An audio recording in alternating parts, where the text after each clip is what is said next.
Finally, in episode 7 of this series, we are doing something other than fiddling with our models in Blender. Today is baking day, so tie on your apron, grab a rolling pin, and let's get started. As a quick reminder, baking is the process of transferring detail from our high poly model to our low poly model by saving the information to specific kinds of 2D images that we call texture maps. There are 5 texture maps that we will be baking for our donuts, as shown here. And we will have all of these in hand before this video is over, plus 4 of the same for the plate model. Arguably, the most important of these is the normal map, the purplish looking one, because that is what makes our smooth low poly model look like it has the surface detail of the high poly model, which for these donuts is the only way we're going to end up with sprinkles and icing on top. We will use our normal map to fake them, and this is a really cool way to create the illusion of detail without needing a high poly mesh in the game. So the normal map is going to do some pretty hefty lifting, but these other maps are also important for creating a realistic looking texture. We will talk in a future video about how these maps are used for Skyrim assets. Today we'll be using a free program called xNormal to bake these maps. And in the previous video, we prepared all of our models to give us the best chance of success. If you have not done all the steps in that video yet, please pause here and go do that first. Baking clean maps can be a frustrating and grueling experience. So I highly recommend taking some time to study up on this. And I've provided some links to a few good resources in the description below. I also want to call your attention to a couple of xNormal resources before we jump in. The first is this video, which helped get me started, and the second is this great guide, which I will be referring to often in this video for recommendations on the appropriate settings to use. I will note here too that if you have Substance Painter, you can do all your baking there and you're probably better off. xNormal works well, but it can be pretty finicky.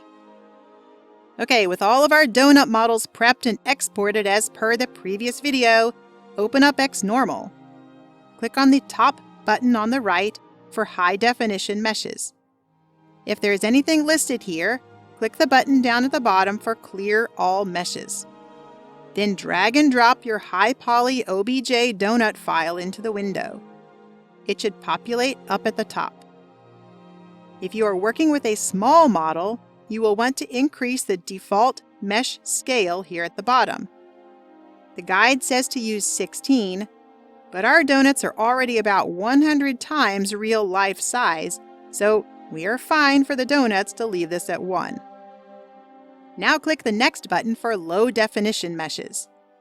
Make sure that this is clear, or else click this button at the bottom so that nothing is listed. Drag and drop your donut low poly OBJ file into this window. Again, leave the scale at 1 for our very large Skyrim model, or bump it to 16 if your model is small. Be sure you set the same scale value in both of the high definition and low definition windows. Now we have a cage that we want to use, so tick the box up here for Use Cage. Then scroll over a little bit to where it says External Cage File. Right-click in this column and select Browse External Cage File. Find your Donut Cage OBJ file, select it, and hit Open. You'll get a pop-up window, which is just a warning that the cage must be identical to the low poly model.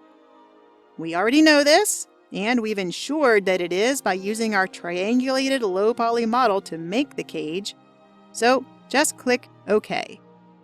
Before we move on, I want to note here that you should make sure your models are either all OBJ or all FBX. Do not mix and match the file types, or bad things can happen. OBJ does seem to work best, although I'll note that FBX is needed if you are baking vertex colors into a material ID map. Okay, now go to the Baking Options tab by clicking that button on the right. First, at the top where it says Output File, click the 3 little dots on the right side.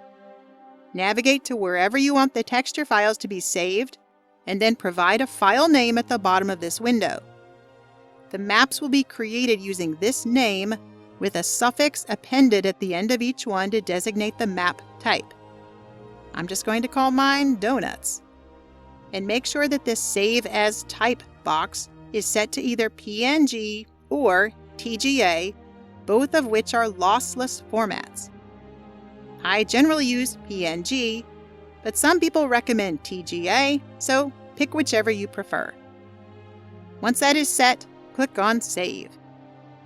Back in the Baking tab, there are various options you can change. I pretty much leave mine like this, which is consistent with what the guide recommends. I like to bake at 4K so that I have the highest resolution files to start with, but you'll rarely or never use that size in Skyrim, at least not for clutter items, so you can certainly bump this down to 2K or even 1K if you really prefer. Just make sure that both of these numbers match so that your 2D image will be square. I will note here that I think it's generally better to bake at a higher resolution and then downsize it later. That will get you the highest quality of baked maps to work with. For edge padding, you can set this to whatever you want. 16 is what I'm using. Bucket size I have at 512 as per the guide, and it seems to work fine. The default bucket renderer also works fine, and as per the guide, I leave anti-aliasing at 1x. If you bump that up, it will take a ridiculously long time to bake the maps with very little gain.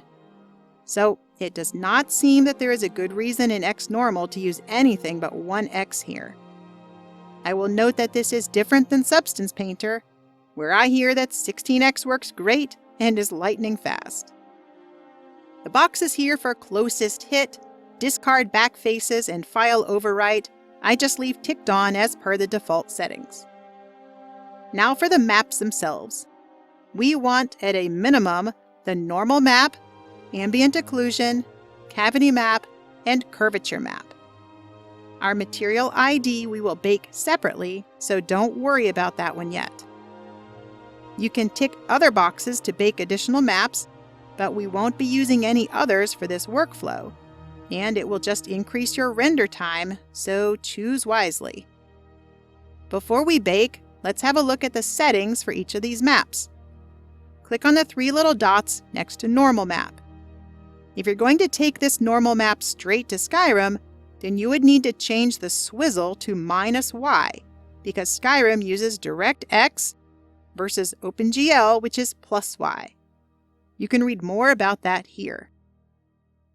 We aren't going to change the swizzle here because we'll be using this normal map in our texturing software first, and we will then swizzle it correctly when we export from there. So leave this as +x, +y, and +z.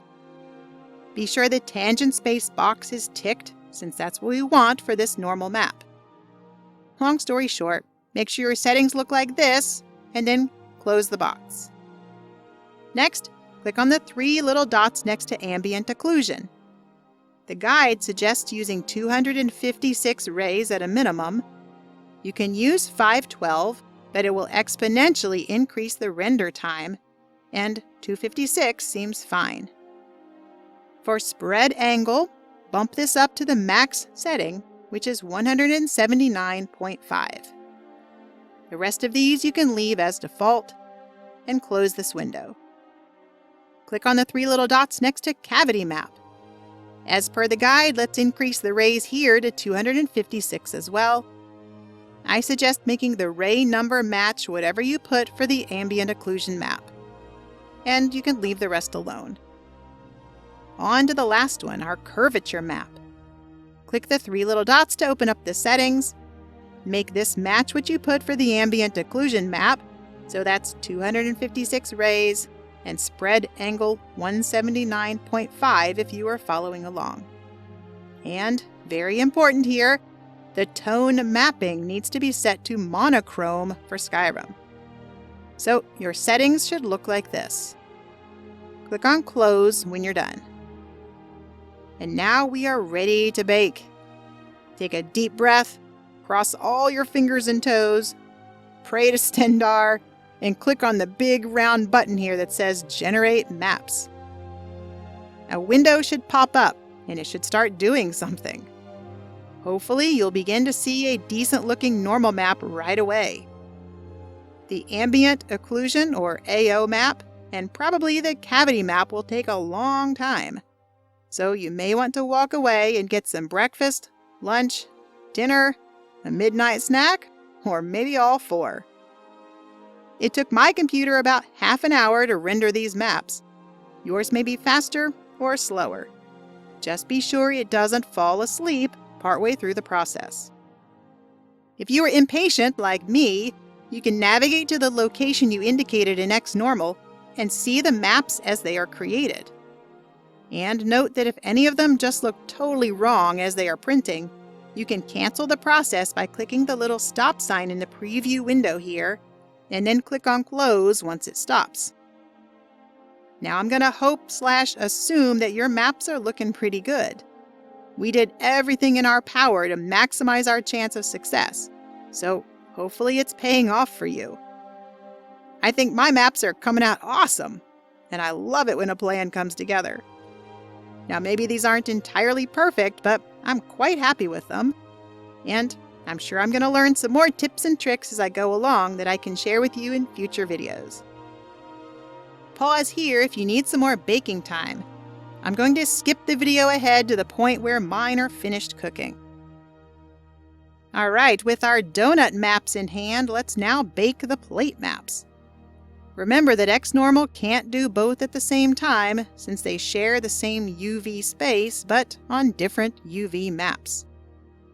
Go back to the High Definition tab and click the button at the bottom that clear meshes. Drag and drop your high poly plate OBJ file into this window. Then go to the Low Definition Meshes tab, click the button here to clear the meshes, and drag your low poly plate OBJ file into the window. We have a cage for this one too, so tick the box for Use Cage.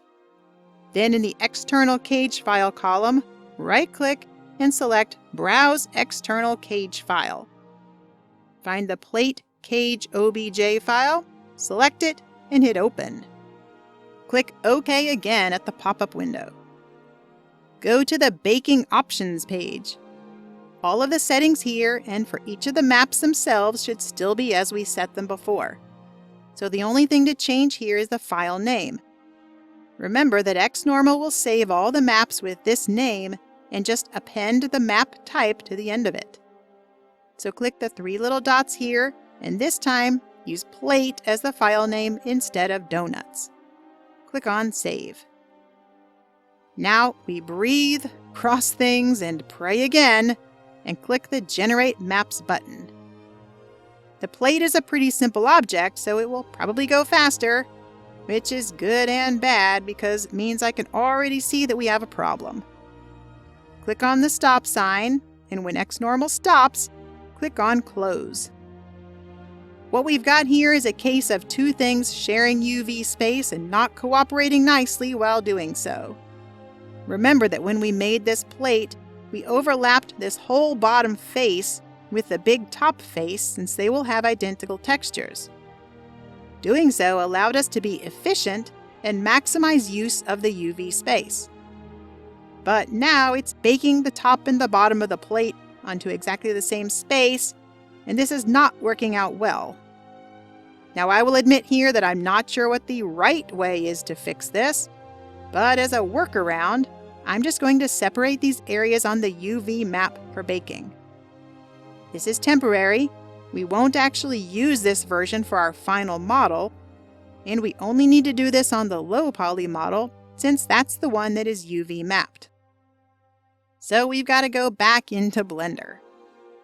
Select only the triangulated low poly plate and use Shift-D to duplicate it. Select that new copy. Go to the UV Editing workspace. Hover over the UV map where the bottom of the plate is mapped and hit L to select Linked. Once you have only the bottom area of the plate selected, hit G and move just that part off of the UV map. Then export this new low poly plate as an OBJ file by going to File, Export, Wavefront OBJ. Navigate to where you want it saved, give it a new name, and be sure to untick Materials and tick Selection Only. Then hit Export, and sorry that I've got this overlay in the way here. Now go back to xNormal. Select the Low Definition Meshes tab and click the button to clear all the meshes. Drag and drop your new low poly plate OBJ into the window, then add the cage, which is the same cage file that we used before, by right-clicking here, selecting Browse External Cage File, clicking on the cage OBJ, and hitting Open. Click OK again at the pop-up. Check the Baking tab. The output file is fine to leave as plate, and then click on Generate Maps and pray again. You'll probably get a message about overwriting the previous plate file. This is fine because that one sucked, so just click OK. And now this one looks much better, so we are good to let xNormal continue doing its thing. As I showed with the donuts, you can find the maps where we told xNormal to save them, and you can take a peek as they are created if you're impatient like me. While that's working, I'll take just a moment to explain why I decided to use this workaround for the plate, which, again, I fully admit, may be a naive decision on my part, although it does seem to work out fine for this tutorial project. We had already decided that the top and bottom of this plate would be identical, and that's why we overlaid them on the UV map. Both surfaces are flat and smooth, and so they should both appear that way on the normal map and our other maps. By moving the conflicting area off of the other one for baking, we are left with just a nice, solid, smooth surface that will be applied to both the top and the bottom of the plate in our real low poly model. So, while I do not know what a professional would do to correct this issue, I think this workaround was pretty okay for our purposes. Okay, baking your plate may take a little while, hopefully not quite as long as the donuts, but I'm going to skip the video ahead again to the point where the maps are all finished. You may want to pause the video here until yours are done. Once we have our normal map, our AO map, our cavity map, and our curvature map for both the donuts and the plate, then we're ready to bake the last thing. And that's our material ID map. Since the vertex colors that we use to identify the different material IDs don't get saved in an OBJ file format, we have to use our FBX export for this. Unfortunately, as I've mentioned, xNormal does not seem to like FBX files very much for baking the other maps, which is why we used OBJ for those. Okay, go back to the High Definition tab and click the button at the bottom to clear the meshes. Drag and drop your high poly donut FBX file into this window, and very important, make sure to untick the box here for Ignore Per Vertex Color. If you leave that box ticked, no colors will be baked, and you're going to have a black material ID map. Then go to the Low Definition Meshes tab, click the button here to clear the meshes, and then drag your low poly donut FBX file into the window. Tick the box for cage, and then right-click in the External Cage File column, select Browse External Cage File, and find the Donut Cage FBX. Select it, hit Open, and click OK at the pop-up window. Again, be sure you have matched all the file types here. All the meshes you loaded in should be the FBX files. Okay, now go to the Baking Options tab by clicking that button on the right. For the output, click the three little dots, and you can change this back to donuts or whatever else you'd like to call it. Then untick all the map options that we had before, and instead tick only the one for Bake High Poly's vertex colors. You can click on the three little dots next to it, but there aren't really any options here to worry about. So close that out and then click on Generate Maps and pray one last time. If all goes well, you should get a very colorful map that looks something like this. Remember that this is not what your final model is going to look like in the game. These colors are just placeholders. We will use them to tell our texturing software which textures go where on the model. You can see when this is done because the bar will fill up here and the image will show up in the window if you have that open too. And with that done, we are now finished in xNormal. Congratulations, because getting through that is a big step. Close out the preview window and then click the little X down here in the bottom left corner of the xNormal window to close the program. Now, lest you think you are free of Blender at this point, think again. We left our low poly model in a sorry state when we prepared it for baking. So we need to get back into Blender, fix up the low poly model, and export the final version of it for texturing and implementation into the game. Close xNormal and open Blender back up. Load in the last version of this project that you saved. If you've been following along, you'll have an exploded mesh. But we moved the donuts in increments on the grid, so it's really easy to put it back together. We no longer need the high poly model or the cage, so you can turn them off in the outliner and forget about them. We can also get rid of the extra plate that we made with the rearranged UV island for baking. Just be super sure that you don't accidentally use that one in your final low poly model. Our low poly triangulated meshes are the ones that we need, so hide everything else. We're going to select each low poly donut one at a time and move it back into place. In object mode, hit 7 on the numpad to view the donuts from the top. And then I'm going to select this donut, hit G, Y, and 30 minus. Then the next one, G, Y, 60 minus. And then those in the front, G, Y, 30, and G, Y, 60. Now for the side, I'll select this one and hit G, X, 30 minus. And this one is G, X, 60 minus. And on the other side, it's G, X, 30, and then G, X, 60. Now I'm also going to reposition these donuts so they are more in the middle of this plate. And there's just a tiny bit of clipping here at the bottom. So I'll select this whole stack and move it up using G and Z. And I'll do the same with this one in the front. And also just a bit for the other donut stack. Now I'll apologize here that I forgot to turn off the other overlay when I was recording this. So hopefully you can see the yellow Blender screencast keys well enough. All right, now I'm going to go ahead and move and rotate these donuts to get rid of the gaps in the donut stack. And I'll natter on a bit while I'm doing this. You may or may not be wondering how we can move things around after we've already done the UV unwrapping and baked our texture maps. Well, as it turns out, you can move the models around in the 3D space anywhere you want, even after you have UV maps and textures made. And that's because the UV maps are not tied to a specific location in the 3D space. They are tied to the meshes themselves.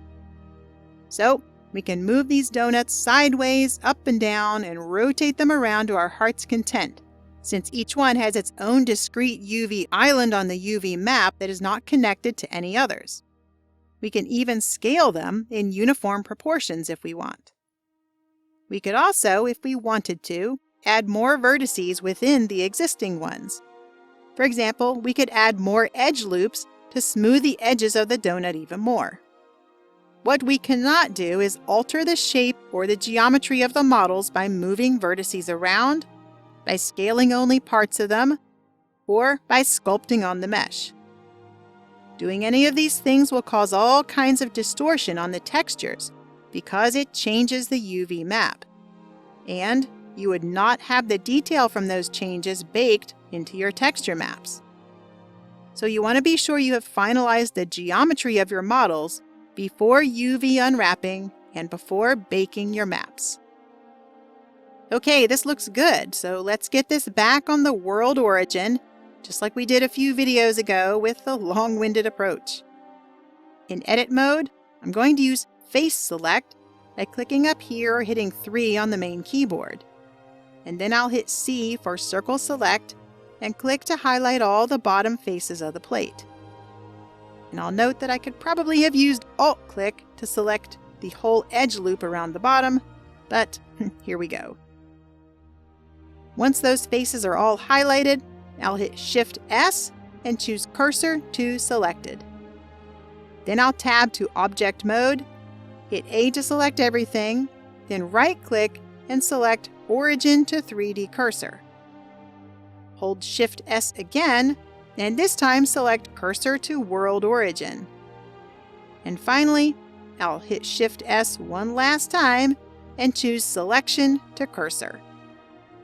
To double-check the placement, hit 7 on the numpad for top view, and then hit 1 for front view to make sure they're sitting right on the ground level.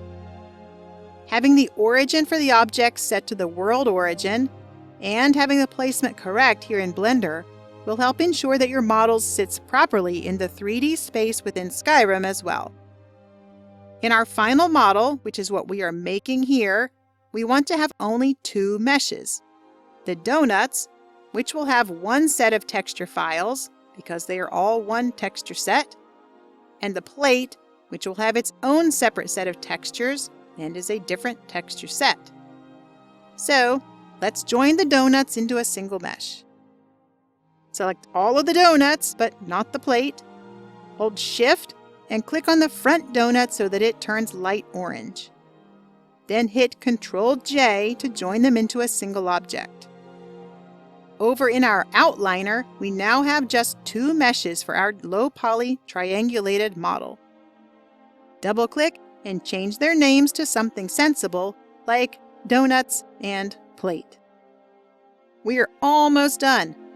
The last thing is to give the donuts and the plate different materials. This will let our texturing software know that they are different texture sets. With the donuts selected, click on the red checkered ball thing over here on the right-hand side. You probably already have a material assigned from way back in the Blender Guru tutorial, but it may be something silly like material.002. So double-click on this and rename it to Donuts. Now select the plate and make sure it has a different material assigned to it. It doesn't really matter which one. If you need to change the material, click the tiny little down arrow here and select one from the list, one that is different than what you assigned to the donuts. Once you've picked one, double-click on it here and rename it to Plate. And that should be it. We've got our final low-poly model, ready for texturing and ready for the game. We just need to export this final version, and generally, I suggest exporting your final version as FBX. So select both of the final low-poly meshes, go to File, Export, and choose FBX. Navigate to where you want to save it, then give it a name. And in the options, tick Limit to Selected Objects, untick the box for animations, and under the Armature section, untick Add Leaf Bones. Then export FBX. Save your final blend file, and we are finally done with Blender. Next time, we will take this model into Quixel Mixer, get things all set up there, and then talk a little bit about how to navigate through that program. As we close out this episode, congratulations are in order. You've made it through the slog of perfecting the models, UV unwrapping, and baking maps. And we're now ready to move on to the next phase. So I'll see you again soon to jump headfirst into texturing. Bye!